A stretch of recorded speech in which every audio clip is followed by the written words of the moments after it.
We have a special guest for you. 30 plus years in the sports betting game, a handicapper, one of the best. He has so many legendary winners. We're going to get to him. My man, Steve Maltepes, also known as the Philly Godfather. Great to see you, Steve. How we doing? Doing great, man. Thanks for having me on. Hopefully we can give out some winners and break down the sports betting industry for you guys.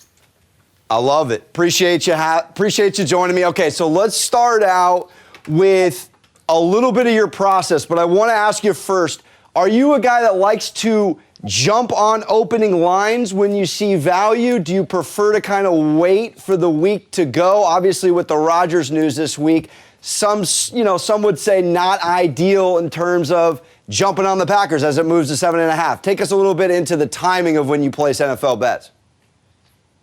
Well, it really depends on what we're looking to bet. Like last week, we jumped on the Colts early at +1. The game moved. I think it closed 3. The Minnesota Vikings, on the news of Dak maybe not playing, we jumped on that +1.5. That game closed -4. So you definitely want to get ahead of the market if you're looking to place these wagers, especially if it's going to be a team that you think maybe the public's also going to be on.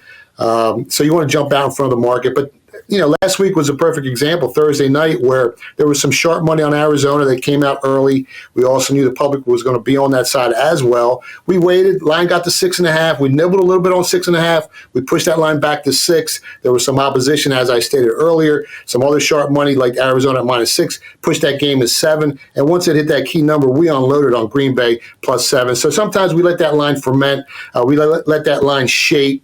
And we wait. We sit back. We wait. Houston Texans last week was another perfect example. Once that line hit 17, we were all over the Houston Texans. And we got, some say you want to bet early. It all depends on, which side you're looking to bet, which side you think, which way the market's going to move. I love that. What a backdoor cover by the Texans. Gotta love it. Okay. There's obviously the world now we live in with all of these apps. You can live bet. Some would call it a little bit of an art form, if you will. Take us into when and if at all you live bet, and also the idea of hedging. If you're seeing something you don't like that you may have predicted not working out, take us a little bit into the mind of you when it comes to live betting. Well, when you're watching a football game, you're looking for aberrations, anomalies, things that don't usually happen. So if, say a team opens up and they're 3-point favorites and all of a sudden their quarterback throws a couple interceptions or some fumbles or maybe a punt block, that's something that doesn't always happen. And they go down 10 points or 14 points. Well, now you're getting a better number on a better team. And if you're looking to live bet that wager where now you can get a much better number than laying 3 on the game, well, that's the prime opportunity. So you're looking for aberrations, anomalies, things that don't normally happen, that might come out the gates real quick. And then you're looking to place that live wager when it comes to live wagering. Do you ever double dip where you can take one side, let's say you got a dog with points and then, it comes down to a pick 'em, but you think the team's going to come out that's favored and win and go 2-0? Are you very patient when it comes to firing on those and just stick to one position? Yeah, there's key leverage points. I mean, when it comes to live wagering, obviously key numbers 3, 7, and some 10. So if it gets that high in the game, you're looking at both sides and maybe make a middle. I had the Houston Astros at the beginning of the year at 16-1 to win the World Series. And when they got there, we actually thought Atlanta might be the better team. At that spot, Houston had lost McCullers, their ace, and you're getting +130, +120 on a team like Atlanta that took out some monsters this year in the playoffs. So we went back and we hedged about 30% of our original wager on the Atlanta Braves at +130 and +120, and we were sitting there, with nothing to lose. We had free money coming to us no matter who won the World Series this year. I love that. Okay, you're a veteran. Some of our viewers are not. Take us into a little bit of the biggest or most common mistakes rookie bettors make. What can we avoid out there listening to be more like you, doing it for a living, or just trying to eat out a little more instead of eat in?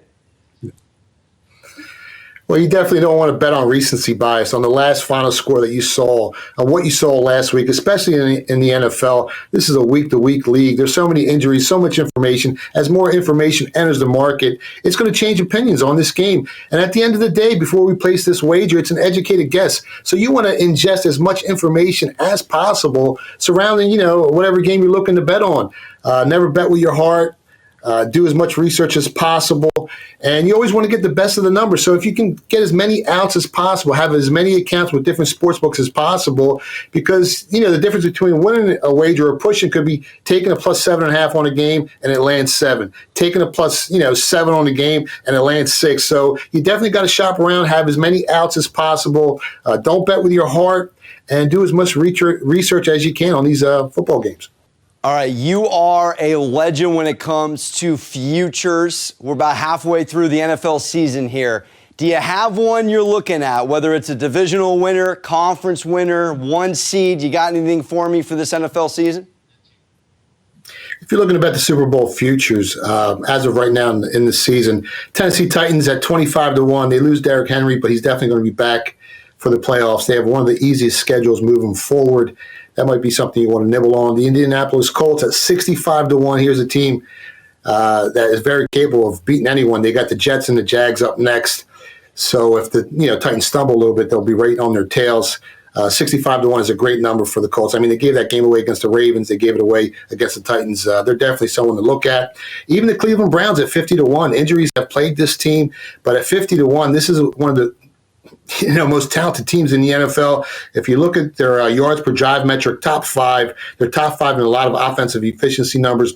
They're another team. If they can get healthy, they can make a run. They can capable of beating anyone. So at 50-1, they're the teams. Obviously, the favorites like Tampa Bay, Buffalo, Green Bay. You don't want to bet them now. Those odds have dropped too much. I love it. Okay, let's get you out of here with this.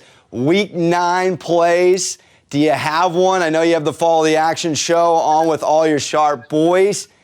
You got something you guys are talking about or all in on this week? I kind of like the Denver Broncos, plus 10. I mean, this Cowboys team has been outperforming the market, 7-0 against the spread. They just keep finding ways to win. But Teddy Bridgewater, he hasn't lost a game by more than 10 points this season. If you go back to that Raiders game where they lost by 10, he threw 3 interceptions, which is an anomaly for this quarterback. He's 13-5 on the season when it comes down to touchdown to interception ratio. He's basically a 2-to-1 ratio over recent years, over the last 3 years. So as long as nothing crazy happens in that game, we see Denver being able to stay within the number. I love it. Okay, real quick. Colts Titans, before you get out of here, is it worth firing on the Colts to win the AFC South? Yes or no? I'm sorry, what was that? Is it worth firing on the Colts to win the AFC South? Yeah, definitely, man. I mean, do you feel confident laying 25-1 on the Titans to win this division as of right now with Derrick Henry out? I like the Colts. Take the Colts. I love it. That's the Philly Godfather. Appreciate you, Steve Maltepes. We'll be right back.